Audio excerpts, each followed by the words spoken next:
Shalom ladies, halo ibu-ibu, apa kabarnya? Semoga ibu-ibu semua dalam keadaan sehat-sehat dan bahagia. Kita bahagia karena kita masih dalam suasana tahun baru Imlek. Kita bisa bertemu dengan orang tua, anak, mantu, cucu, ataupun saudara-saudara kita. Tentunya kita lakukan semua itu dengan protokol kesehatan. Kita tetap harus disiplin, jangan terlena. Izinkan saya untuk mengucapkan Kungsi Kungsi, Xinian Kuai Le, Yuan Dajia, Xin Gao Zhu Meng En Dian. He Xinian, He Xinian.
Ibu-ibu, kita mau memulai persekutuan ini, Persekutuan Komisi Wanita GKY Mangga Besar.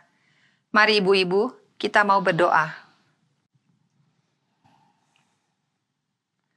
Bapa di dalam surga, kami bersyukur dan berterima kasih ya Bapa untuk kebaikan yang Tuhan berikan kepada kami sampai hari ini. Kami berterima kasih karena kami boleh merayakan tahun baru Imlek di tahun 2022 ini. Sudah 2 tahun kami lewati masa pandemik ini. Kami mengalami masa-masa gembira, masa-masa susah, dan juga ada pergumulan. Tapi kami yakin ya Bapa, Engkau yang selalu mendampingi hidup kami dapat melewati semua ini. Melalui firman-Mu, hati kami dikuatkan dan diteguhkan. Terima kasih Bapa. Dalam nama Tuhan Yesus, kami berdoa dan mengucap syukur. Amin. Ibu-ibu, Tuhan tidak pernah meninggalkan kita karena kita adalah anak-Nya. Biarlah kita berserah kepada-Nya, karena Tuhan adalah segalanya bagi kita. Kita aman karena ada Tuhan yang menjaga kita. Kita kuat karena ada Tuhan yang menopang kita. Hidup kita hanya ditentukan oleh kuasa-Nya. Mari kita naikkan pujian, bagi Tuhan tak ada yang mustahil.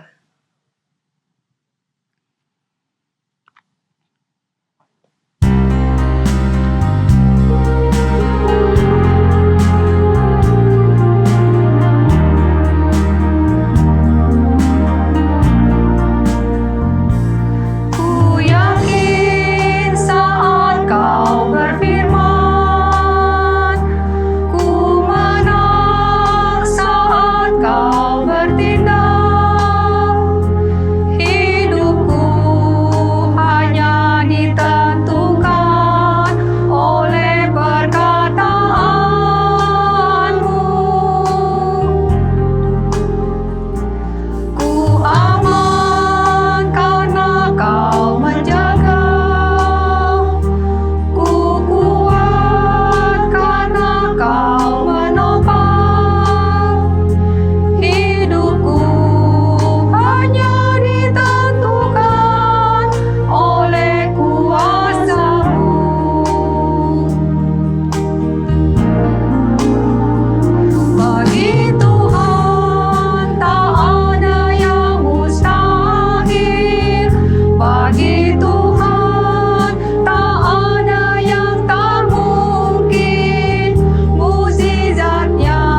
Shalom para wanita yang saya kasihi di dalam Kristus. Masih dalam suasana Imlek, saya mengucapkan kongsi sinyen mingan. Kiranya sukacita, damai sejahtera, dan berkat Allah yang limpah itu Tuhan nyatakan dalam kehidupan saudara-saudara sekalian. Sekalipun kita masih dalam suasana masa-masa sulit pandemi, tetapi kita percaya kasih setia Allah senantiasa memimpin dan menyertai perjalanan kehidupan kita. Saudara-saudara, sebelum kita merenungkan kebenaran firman Tuhan pada hari ini, terlebih dulu saya mengajak kita untuk berdoa. Kami mengucap syukur kepadamu ya Tuhan, untuk kasih setiamu yang selalu baru dalam kehidupan kami. Terima kasih untuk tahun-tahun yang boleh kami jalani di dalam pimpinan dan penyertaan-Mu. Dan atas perkenananmu kami boleh masuk di tahun yang baru ini.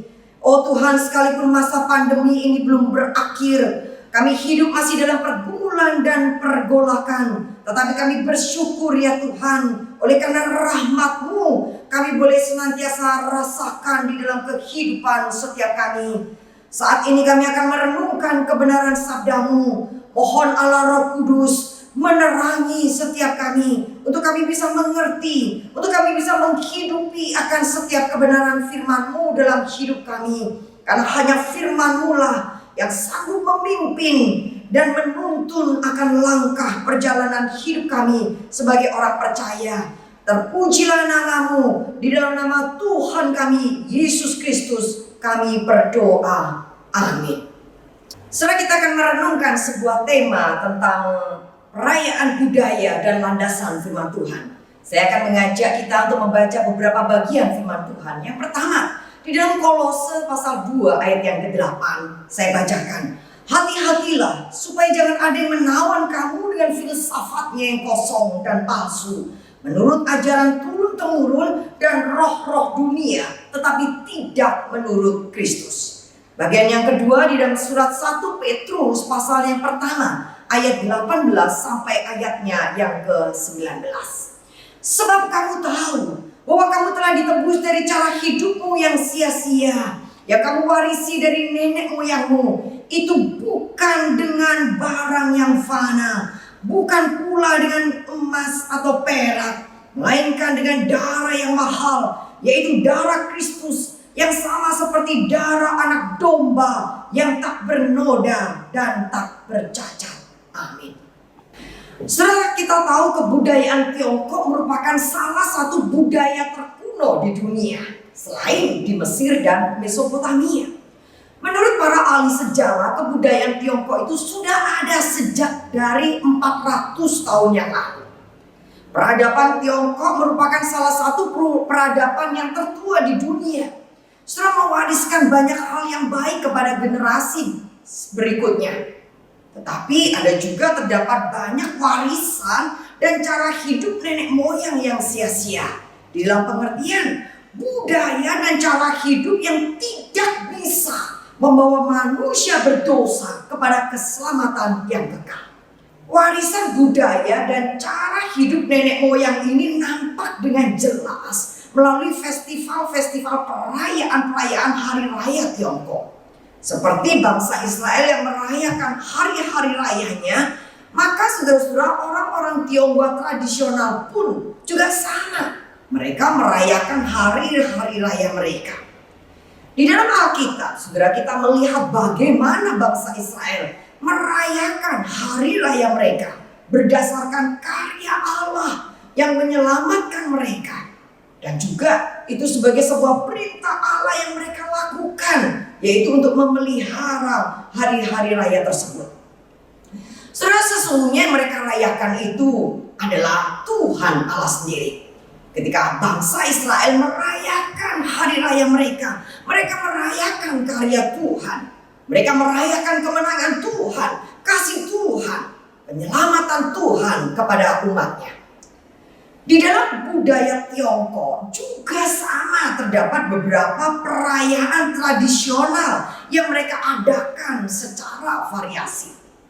Dan seringkali saudara-saudara, perayaan itu dilakukan berdasarkan kategori 3 bagian utama, yaitu berdasarkan musim, berdasarkan sejarah atau mitos, mitos. Dan yang ketiga, itu dilakukan berdasarkan agama atau menurut agama. Namun yang lebih sering terjadi, saudara-saudara, itu merupakan gabungan dari ketiga hal di atas. Dari musim, sejarah atau mitos, dan juga menurut agama. Seperti contohnya, perayaan Imlek yang dirayakan oleh orang-orang Tionghoa sampai saat ini.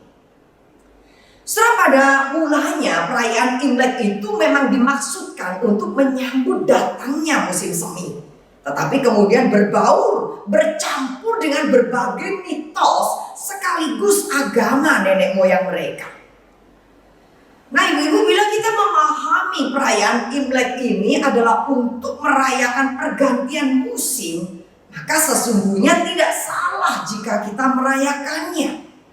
Sebagaimana umat Israel memiliki hari-hari raya dan mereka merayakannya, maka orang Kristen Tionghoa pun bisa merayakannya. Tetapi yang harus kita perhatikan adalah tujuan merayakannya. Jadi kalau ada pertanyaan, bolehkah orang Kristen Tionghoa merayakan Imlek? Jawabannya, ya. Mengapa tidak, saudara? Tetapi yang harus kita perhatikan adalah tujuan merayakannya. Tujuan merayakan Imlek itu harus dilakukan sebagai ucapan syukur kita sebagai orang percaya kepada Tuhan yang telah memberikan tahun baru, musim baru, saudara.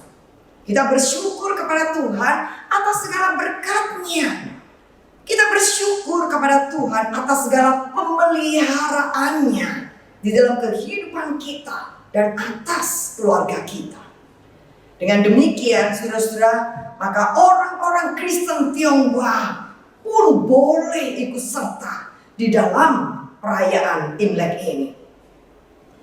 Nah, saudara-saudara, yang kita perhatikan berikutnya adalah bagaimana kita sebaiknya merayakan Imlek tersebut. Saudara, yang harus kita waspadai dan kita hindari pada saat merayakan perayaan-perayaan budaya adalah sinkretisme, bahaya sinkretisme, yaitu mencampur adukan iman Kristen kita dengan kepercayaan tahayul nenek moyang yang tidak sesuai dengan prinsip-prinsip dan ajaran Alkitab. Rasul Paulus menghadapi hal semacam itu, ibu-ibu, ketika jemaat Kristen mula-mula.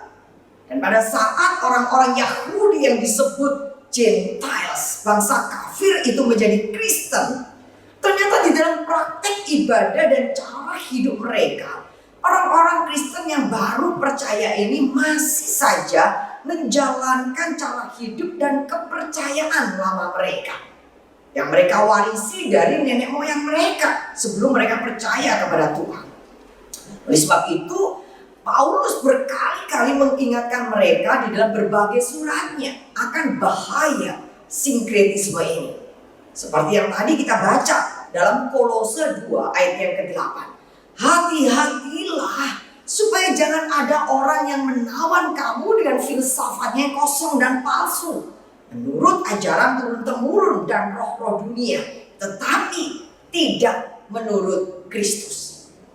Saudara, perhatikan, yang menjadi pengukur boleh tidaknya itu terdapat dalam fase terakhir, yaitu apakah tradisi atau ajaran nenek moyang itu sesuai, selaras dengan ajaran Kristus atau tidak.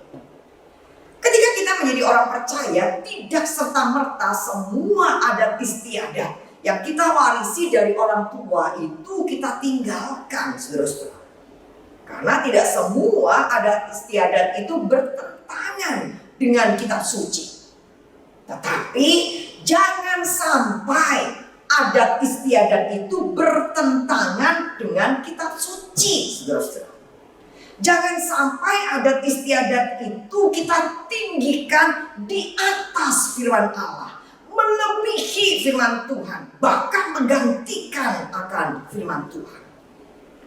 Di dalam Injil Markus pasal yang ke-7, saudara, di situ dituliskan bagaimana Tuhan Yesus ketika menghadapi orang-orang Yahudi yang karena demi adat istiadat nenek moyang mereka mengabaikan perintah Allah. Itu dicatat dalam ayat yang ke-8. Bahkan mereka lebih memilih untuk mengikuti adat istiadat daripada mengikuti firman Tuhan. Nah, disitulah Tuhan Yesus memberikan teguran dan peringatan kepada mereka. Saudara, ini seharusnya juga menjadi peringatan bagi setiap kita. Ketika kita merayakan pesta tahun baru Imlek yang kita warisi secara turun-temurun. Adat istiadat dan budaya setinggi dan seluhur apapun di dalam kebudayaan manusia, jikalau itu bertentangan dan melawan firman Tuhan, dengan sendirinya itu kehilangan keluhuran dan keagungannya. Setelah kita akan melihat salah satu contoh yang tidak boleh kita lakukan saat mengadakan perayaan-perayaan budaya, saat merayakan Imlek, saudara. Contoh, yaitu sujud dan menyembah di depan meja sembahyang kepada dewa dapur Tuapekong. Setelah penyembahan kepada dewa dapur ini dilakukan seminggu sebelum Imlek. Tradisi ini berdasarkan mitos yang kemudian didewakan.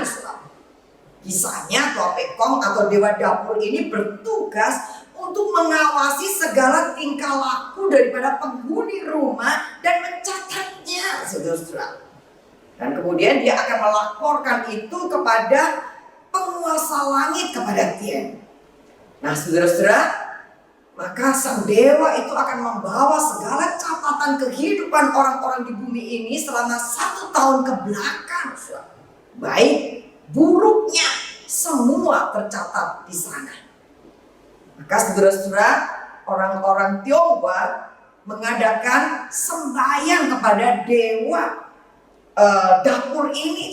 Supaya apa? Tujuannya supaya dewa dapur ini melaporkan hal-hal yang baik, bukan hal-hal yang buruk yang mereka laporkan.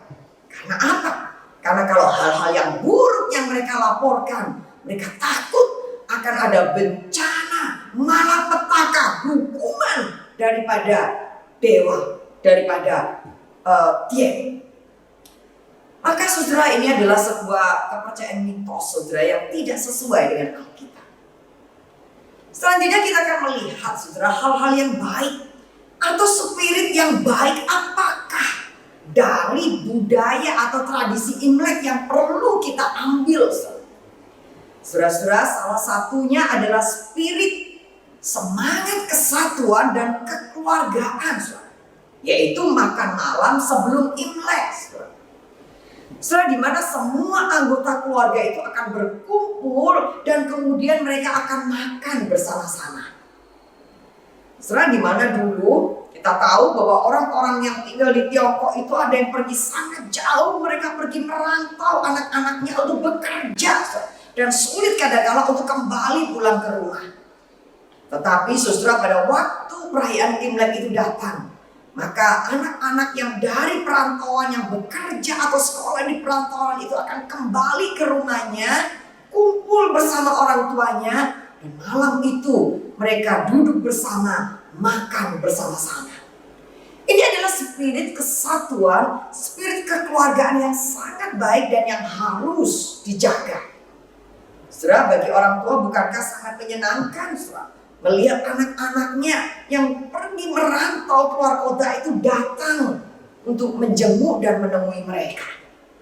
Saudara, juga bagi anak-anak muda, sebagai tanda kasih, sebagai tanda sayang, rasa hormat kepada orang tua, mereka kembali sudah dari perantauan untuk mengunjungi orang tuanya, menunjukkan rasa sayang dan hormat kepada orang tua mereka.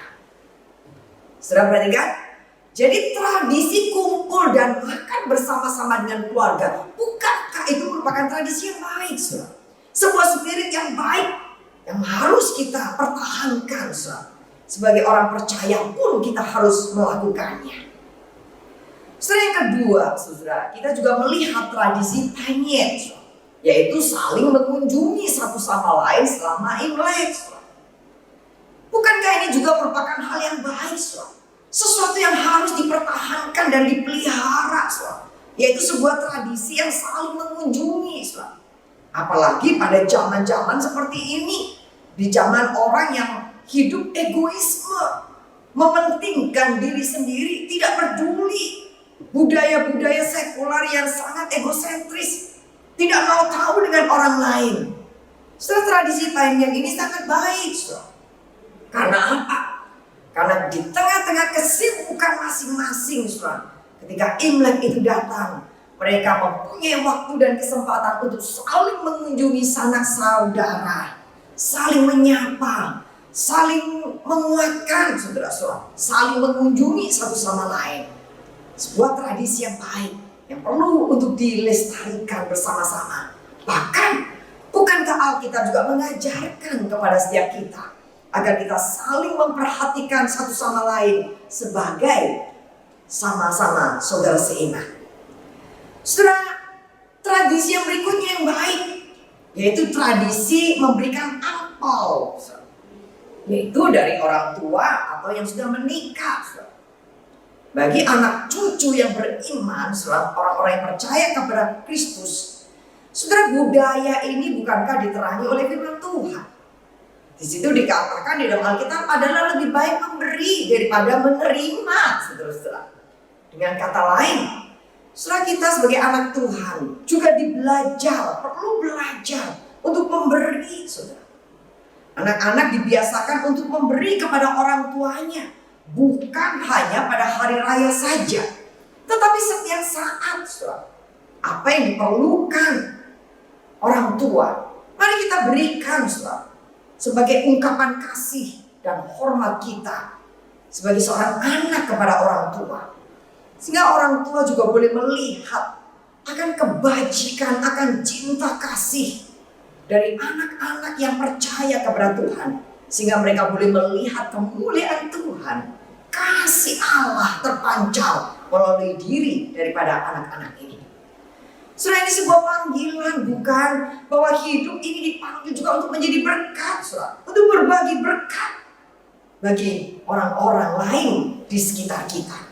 Jadi hidup ini bukan hanya sekedar mencari dan mengejar berkat semata, hanya meminta-minta berkat, saudara.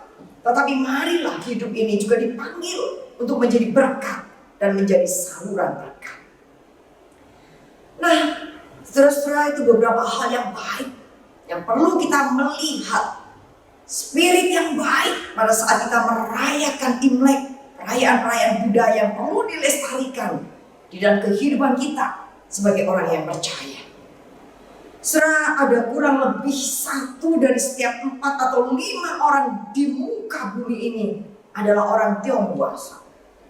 Namun saudara-saudara yang mengaku percaya dan menerima Kristus sebagai Tuhan dan Juru Selamatnya itu mungkin, saudara, tidak lebih dari 10% saja. Saudara, itu berarti ada begitu banyak, ratusan juta orang-orang Tionghoa di seluruh dunia ini yang akan berakhir di dalam sebuah kebinasaan tanpa ada Kristus di dalamnya. Jika tidak ada Injil Kristus yang menyelamatkan mereka, maka saudara-saudara, di dalam persekutuan Komisi Wanita, pada saat kita merayakan Imlek bersama-sama, ingat akan prinsip ini, setelah Kristus datang menjadi Mesias, Juru Selamat, bukan hanya untuk orang Yahudi saja, tetapi Tuhan Yesus datang ke dalam dunia juga untuk menyelamatkan orang-orang yang percaya, termasuk juga orang-orang Tionghoa dari cara hidup dan budaya yang mungkin sia-sia, yang membawa mereka kepada kebinasaan jikalau itu tidak di dalam Tuhan. Alkitab, saudara, yang tadi kita baca dalam 1 Petrus 1 ayat 18-19, saudara-saudara, Yesus datang untuk menebus kita dari cara hidup yang sia-sia yang kita warisi dari nenek moyang kita. Oleh sebab itu, ibu-ibu yang terkasih dalam Tuhan, yang dibutuhkan oleh ratusan juta orang-orang Tionghoa yang saat ini berada dalam cengkraman, di dalam perbudakan dosa, di dalam kuasa roh di udara, yang tidak mengenal Tuhan, setelah mereka membutuhkan anugerah keselamatan bagi jiwa mereka, yaitu melalui Injil Yesus Kristus. Dan disinilah panggilan kita. Disinilah Tuhan memanggil kita untuk kita berperan, untuk kita menjadi berkat bagi mereka. Angpau yang paling berharga bagi mereka di sini bukan hanya sekedar uang, yang hanya memenuhi atau mengisi jasmani, kebutuhan jasmani semata. Tetapi saudara, juga berita Injil Yesus Kristus, berita Injil yang sanggup menyelamatkan hidup mereka, yang sanggup menyelamatkan jiwa mereka dari api penghukuman neraka yang kekal itu. Bukankah warna merah dari angpau itu, saudara-saudara, kertas hiasan merah, saudara-saudara, itu sesungguhnya menunjukkan sebuah kerinduan mereka akan keselamatan. Bagaimana mereka merindukan akan kebahagiaan, rezeki dalam hidup mereka. Dan tahukah saudara-saudara, kerinduan itu hanya bisa digenapi melalui merahnya darah Tuhan Yesus Kristus. Saudara-saudara, darah Kristus yang tercurah di atas Kalvari itulah yang sanggup memberikan jaminan kebahagiaan, yang sanggup memberikan keselamatan yang kekal bagi jiwa-jiwa yang saat ini terhilang. Oleh sebab itu, ibu-ibu yang terkasih dalam Tuhan, maukah setiap kita pada saat kita merayakan Imlek di tahun ini, kita mau dipakai oleh Tuhan, berikan angpau Injil keselamatan Yesus Kristus kepada keluargamu, sanak famili, tetanggamu, kenalanmu yang belum percaya kepada Kristus. Karena hanya Kristuslah satu-satunya yang bisa memberikan jaminan kebahagiaan, pengharapan, dan keselamatan bagi jiwa yang terhilang. Kiranya perayaan Imlek tahun ini, saudara-saudara, boleh betul-betul maknai dengan sebuah perayaan yang penuh iman kepada Tuhan, dengan sebuah perayaan yang penuh syukur kepada Allah, dengan sebuah perayaan hati yang mau dipakai oleh Tuhan menjadi alat Tuhan untuk menyampaikan berita Injil keselamatan itu kepada mereka yang membutuhkannya. Sejenak kita tundukkan kepala, kita berdoa kepada Tuhan. Kami bersyukur untuk kebenaran sabda-Mu ya Allah. Biarlah hati kami ya Tuhan bukan hanya semakin dimengertikan akan prinsip-prinsip Alkitab ketika kami merayakan perayaan-perayaan budaya kami, tetapi lebih daripada itu Tuhan, kami diingatkan akan sebuah panggilan Tuhan atas kehidupan kami. Kami bersyukur ya Tuhan, jikalau kami menjadi orang-orang Kristen Tionghoa yang Tuhan tempatkan di tengah-tengah negara Indonesia ini. Bila kami menyadari ya Tuhan, ada begitu banyak orang-orang Tionghoa yang saat ini belum percaya kepada Tuhan. Dan kami rindu untuk membagikan ya Tuhan Injil keselamatan itu kepada mereka. Beri kami keberanian, beri kami kemampuan, berikan kami kuasa-Mu ya Allah, agar dimanapun Tuhan tempatkan kami siap dipakai menjadi alat kemuliaan Tuhan. Dengarkan doa kami, terpujilah nama-Mu di dalam nama Kristus, Juru Selamat kami yang hidup. Kami bersyukur, kami berdoa. Amin. Tuhan memberkati.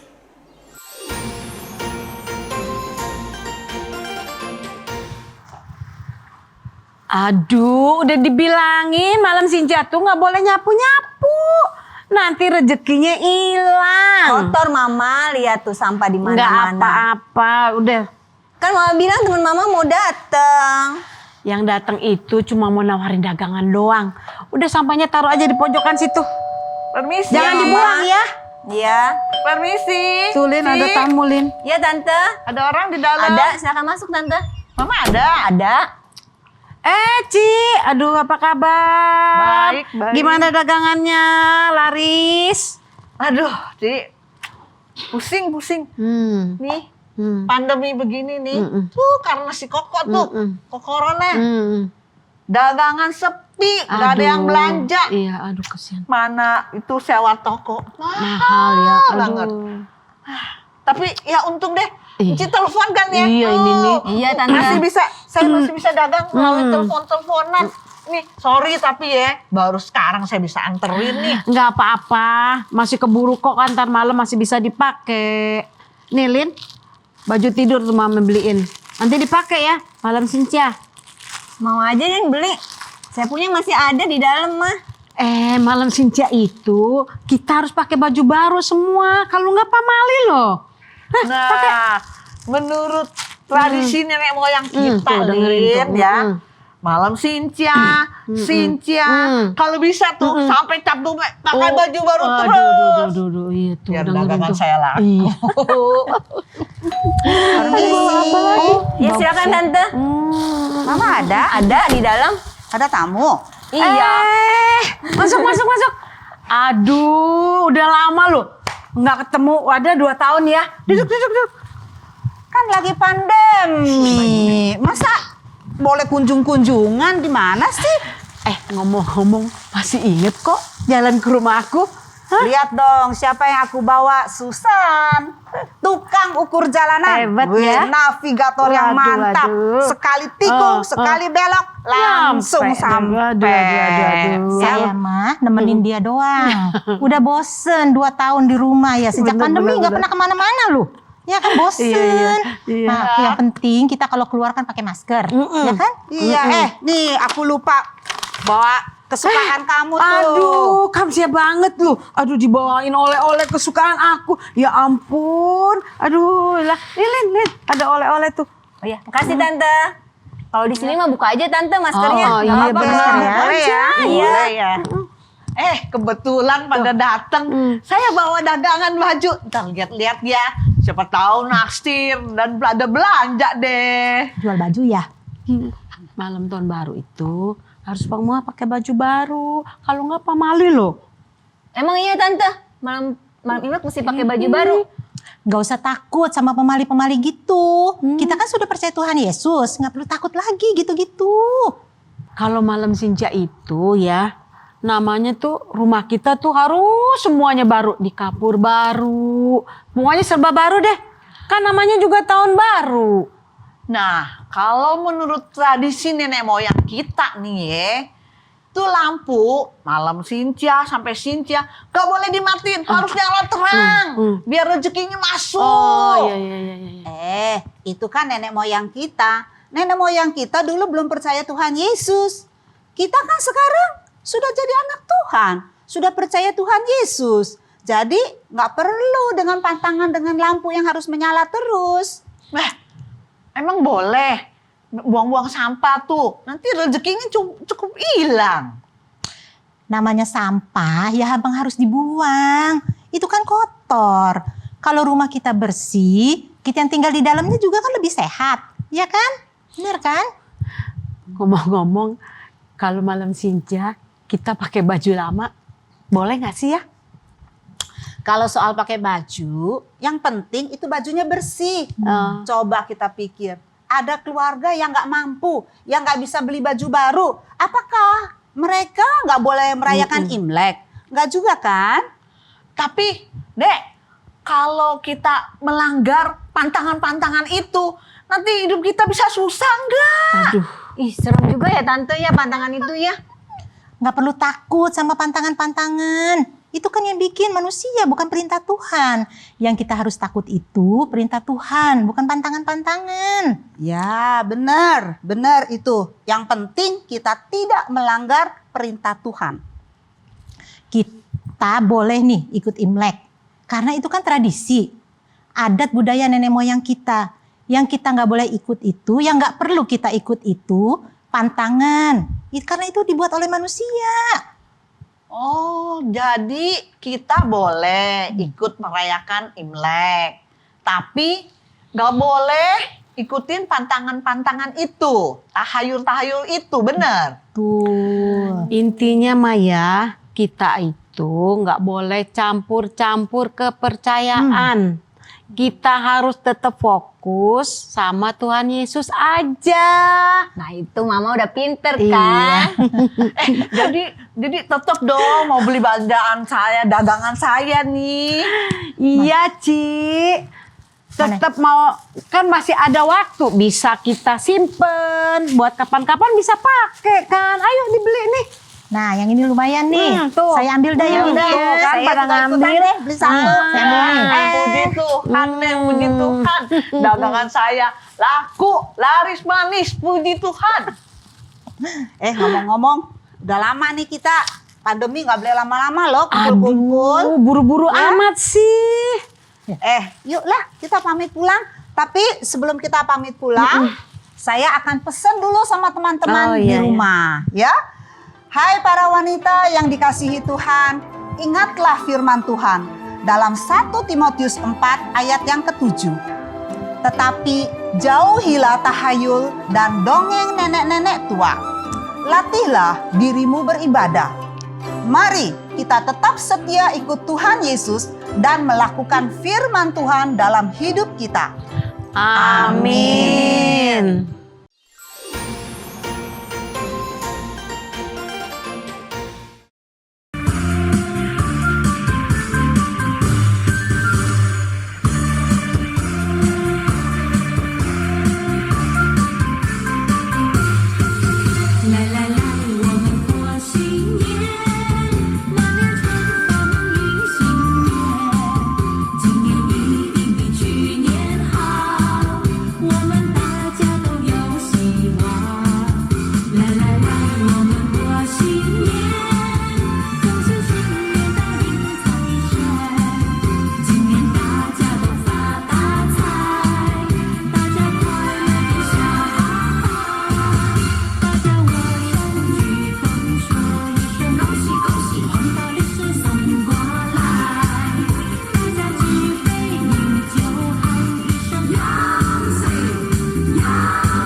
Shalom ladies, atas nama pengurus Komisi Wanita GKY Mangga Besar, kami mengucapkan selamat tahun baru Imlek.